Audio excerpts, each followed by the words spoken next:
मंगळवारी रात्री भाजपा आणि मनसे कार्यकर्त्यांमध्ये गाळ्याच्या ताब्यावरून जोरदार राडा झाला होता. शिवाजीनगर परिसरातील हनुमान मंदिराजवळ असलेल्या गाळ्यावरून हा वाद निर्माण झाला.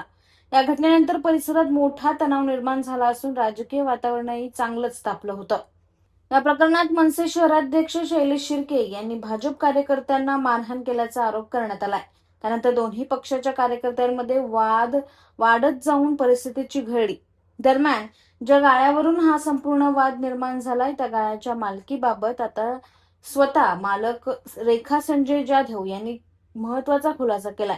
रेखा संजय जाधव यांच्या म्हणण्यानुसार शिवाजीनगर परिसरातील हनुमान मंदिर जवळील संबंधित गाळा त्यांनी लक्ष्मीनारायण चव्हाण यांना विकला होता. त्यामुळे गाळ्याच्या मालकी आणि ताब्याबाबत सुरू असलेल्या वादावर त्यांनी आपली भूमिका स्पष्ट केली. गाळ्याच्या व्यवहारासंदर्भात नेमकी वस्तुस्थिती काय आहे, गाळा कोणाच्या मालकीचा आहे आणि या व्यवहारानंतर ताब्यावरून वाद कसा निर्माण झाला, याबाबत रेखा संजय जाधव यांच्या खुलाशामुळे या प्रकरणाला नवं वळण मिळालं आहे. रेखा संजय जाधव, शिवाजीनगरला मी राहत होतो. माझे मिस्टर रिक्षा चालवित होते. रिक्षा चालवून आम्ही दोघा नवरा बायको पोट भरायचो. पोट भरल्यानंतर माझे मिस्टर रिक्षा चालवून आम्ही आपली दोघा जणं एका घरामध्ये राहत होतो.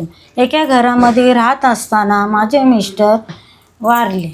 मिस्टर वारल्यानंतर आम्ही मी तिथे एक दीड वर्ष समजा राहिले असेल, 1 वर्ष समजा तिथं राहिले असेल. येऊन जाऊन मी राहायची. मी राहिल्याबद्दल तिथे ती घरातले लोक मला त्रास द्यायचे. घरामध्ये यायचे, घुसायचे, भिंत तोड, दरवाजे तोड, खिडक्या तोड, घराला लॉक लाव. बरंचसं त्या लोकांनी मला त्रास दिल्यानंतर मी आपली एकटी दिवस काढायची. मला रात्र आली का मी घाबरून जायचो. मला कुणाचा सपोर्टही नव्हता, कुणाचा पाठिंबा नव्हता. एकटी बाई त्या घरामध्ये राहायची. मग मी माझ्या डोक्यात विचार घेऊन आणि माझ्या मनाने मी आपला घर तो काढून टाकला.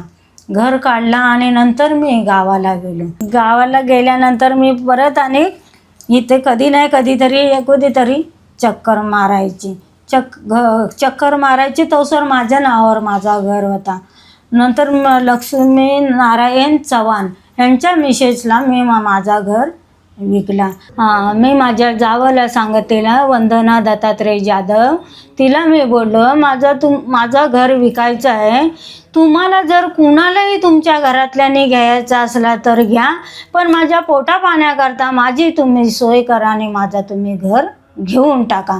तर त्यांनी काहीच निर्णय दिला नाही आणि त्या मला काहीच बोलले नाहीत. नुसती बोलायचीत, गावाला जाऊन राहा. पण मी गावाला बी राहिली आणि तिथे बी राहिली माझे मिस्टर वारल्यानंतर. पण त्यांना मी प्रश्न विचारूनच मी माझा घर काढला. तो सर मी काढला नव्हता. पण त्याने मला उत्तरच दिला नव्हता काय. मग मी काय करणार? मला लाईट बिल भरायला लागतो, पाणी बिल भरायला लागते, वर्षाची घरपट्टी येते. काय बाई माणूस करणार. मी आजारी असतो, माझ्या डोक्याचा मला त्रास असतो, मला दवापाणी बी परवडत नाही. म्हणून मी माझ्या पोटा पाण्यासाठी मी घर बी विकून टाकला आणि इथून निघून बी गेलं.